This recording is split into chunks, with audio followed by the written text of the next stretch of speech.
There's a reading in our Yom Kippur machzor, which is really interesting. It's on page 73 of the machzor. It's an alternate reading, alternate to Ritzei in Tefillah. And it says the following. It's based on a passage by the Kuzari, which is a fascinating text written around 1140 by Yehuda Halevi. I strongly recommend reading the Kuzari. It's a debate, a discussion between a Jewish philosopher, a Christian, and a Muslim. And this is based on one of the statements in that text. Prayer is for the soul what food is for the body. The strength we get from one meal lasts until the next.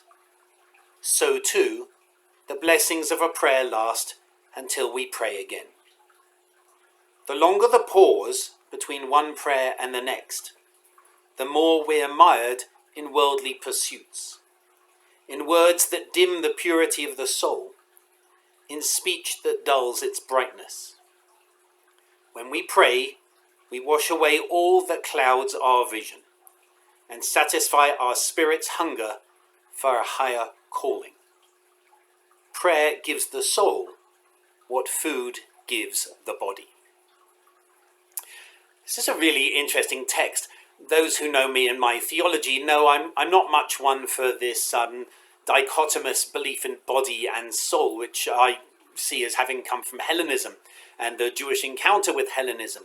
Certainly in Judaism we have 4 different words for soul, from the animus to that which is beyond and so on. So this idea of polar opposites of body and soul is not really my thing.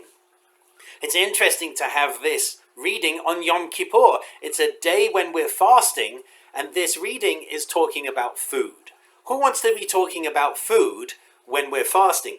And in fact, even that act of fasting adds a little bit of a challenge, because the longer we pause between one prayer and the next, the more we're mired in worldly pursuits. But Yom Kippur is a day when we take a deliberate pause between meals, a very long pause. And so if food and prayer are being compared, then it seems that we can take a long pause between food, which is good for us. And so therefore, could we not also take a pause between prayers, which might be good for us too?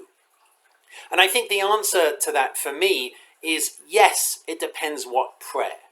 In other words, if we are praying just out of a ritual necessity, if we're praying because we're not really thinking about our prayer, if we're praying from keva, from the fixed prayer, without any kavanah, without any intention to our prayer, then even though one school of thought says, yes, your prayer has sufficed, I more come from the perspective that it's not really a prayer at all, you've just said words. And so if we are praying regularly but not paying attention to our prayer, then it does do us good to pause and to reflect on what our prayer means. Yom Kippur is a time of a lot of prayers. It's a day full of prayers. We also have discussion, of course. We have conversations like the Yom Kippur dialogues and our study session in the afternoon as well. But it is a day ultimately full of prayers. And I think what's most important on Yom Kippur is finding the prayers that speak to us. And I'll share a story I've shared before. When I went to see my rabbi when I was a teenager and said to him I struggled with the metaphor of the Book of Life, and he and I had a little bit of an argument about it. And he said, what are you going to do every time there is a reference to the Book of Life in the High Holy Day liturgy? And I said, I'm going to bring out this book on Musar, this book on self-improvement, and I'm going to read that, and I'm going to try to transform myself through that reading instead of through the prayer. And he said to me, you will have the most powerful Yom Kippur of anyone in the community. And that was a really powerful, really important moment for me, because he was saying a similar thing. You can pause from prayer, so long as you're using it to reflect and to grow, even to grow in your spirituality.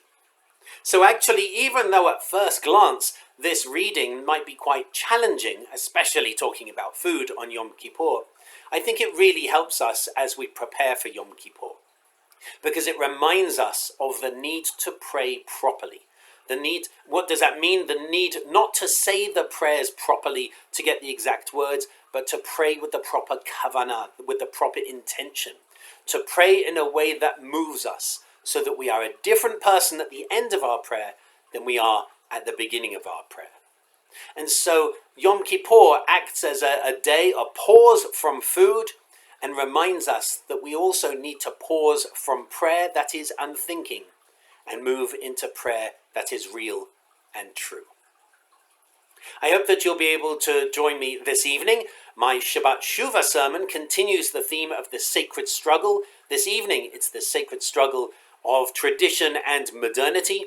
And also we have our Torah study, where we're going to be looking at some sources that I didn't quote in my Erev Rosh Hashanah sermon on universalism and particularism.